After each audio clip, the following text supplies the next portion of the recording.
Yeah, making sense of the autoimmune lab report. Thanks to Gigi sir and Jagat for inviting, and Gigi sir for giving a heading also. So all laboratory tests will be should be interpreted in the clinical context. That is more so with the autoimmune neurology results. So antibodies are secondary evidences, unlike a biopsy where you get a direct evidence. So a positive antibody tells that there is an immune reaction response against a given protein. So whether that is causing the disease or not, you have to decide, because that I will show you in the end what is your strength.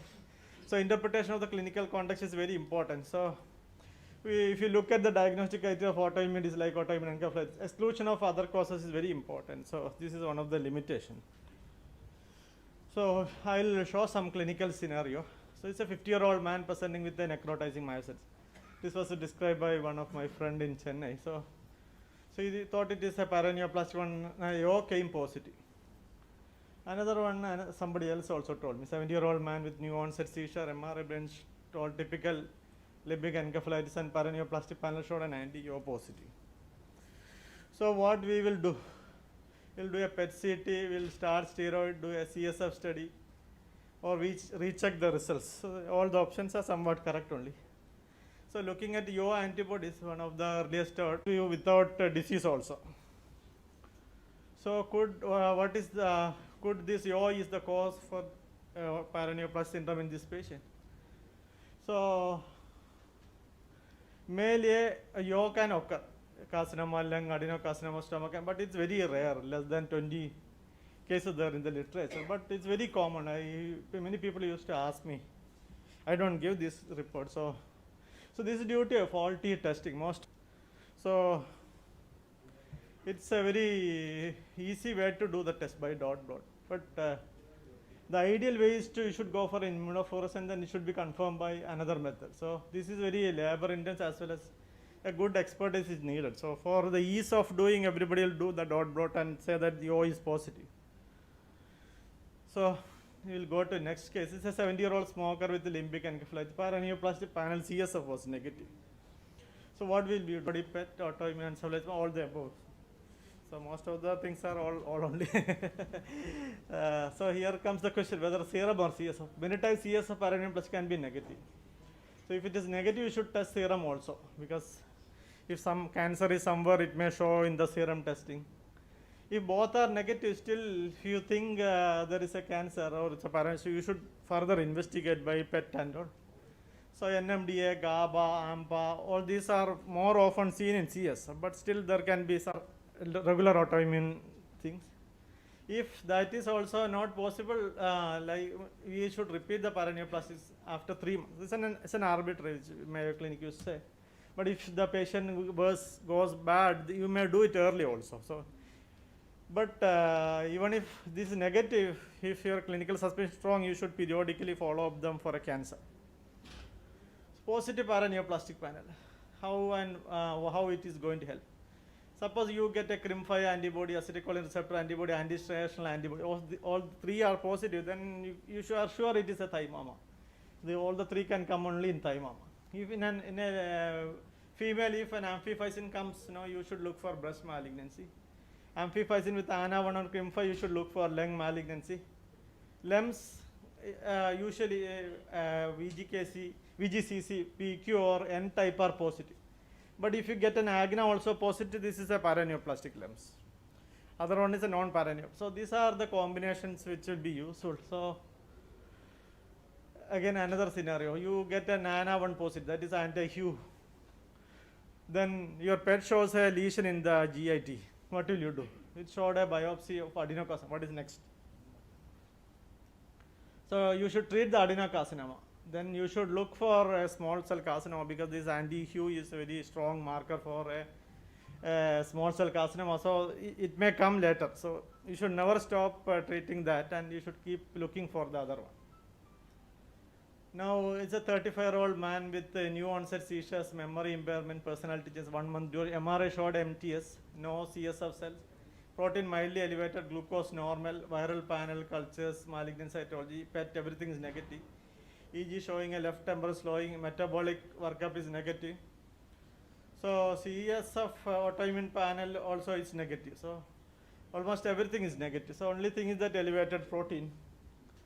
So should we go for immunotherapy, acyclovir, anti-epileptic, antipsychotic? Need further workup. So it's a limbic encephalitis with elevated protein without cells. So it's a classical picture. You get a seronegative autoimmune encephalitis. So here things are straightforward.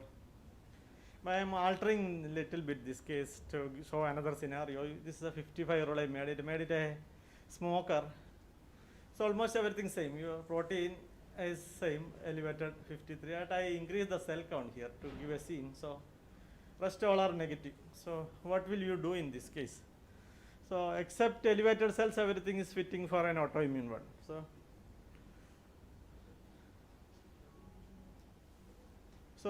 So you should do these paraneoplastic panel also, because only autoimmune panel was done there. Because these, though we call it as a typical limbic encephalitis, it can be caused by any of these antibodies. So that's why we need to do the full panel. So we may get a false secure that this is a seronegative one, but the ANA1 may come positive, AGNA1 or KIM5 may come positive. So this case is showing how important it is to test for everything. So this is a young lady with 2 episodes of ataxia. This is a real case. She gets these attacks every 1 or 2 years with ophthalmoplegia ataxia responding to steroid. MRI was looking like a brainstem NMO, but NMO IgG was negative. All other workup were negative. What to do next? So now we know MOG, but at that time MOG was not there. So I did a CSF because I was very sure this looks like an NMO, but it was coming positive. So as per the literature, it is always positive in serum and less often in CSF, but there are exceptions. So that's why we should always always try to test in paired samples.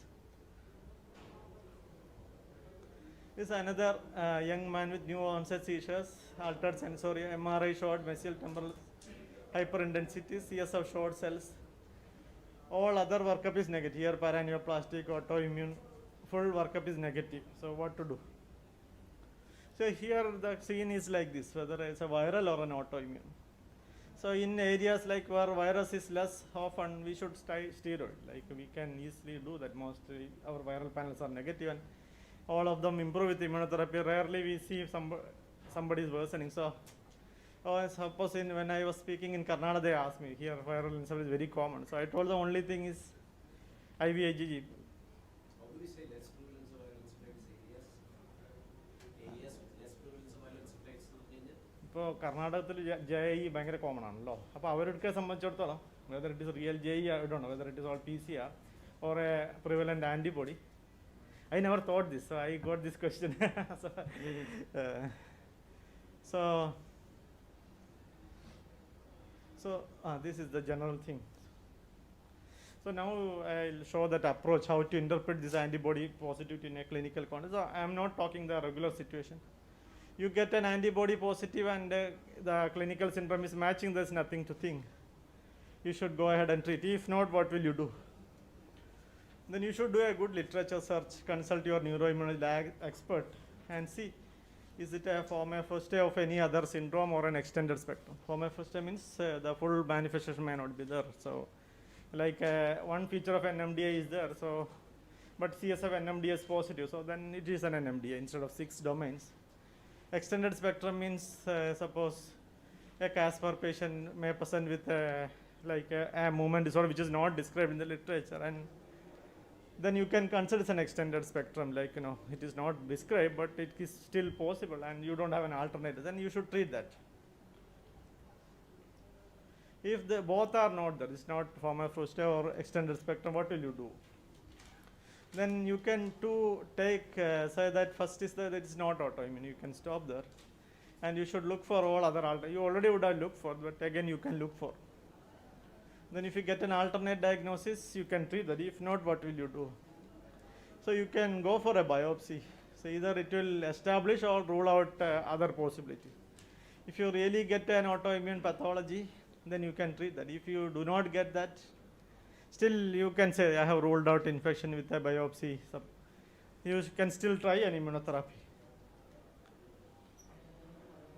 So if there are situations where you cannot think about a biopsy also, like high risk. So in that case, you can give a trial of immunosuppression, and preferably if you use IVIGG, you are safe. So no risk of worsening of infection and all. So why you are going to make the decision? Because you have so many things. Though you say your clinical knowledge, it comprises history, past history, examination, radiology, other lab.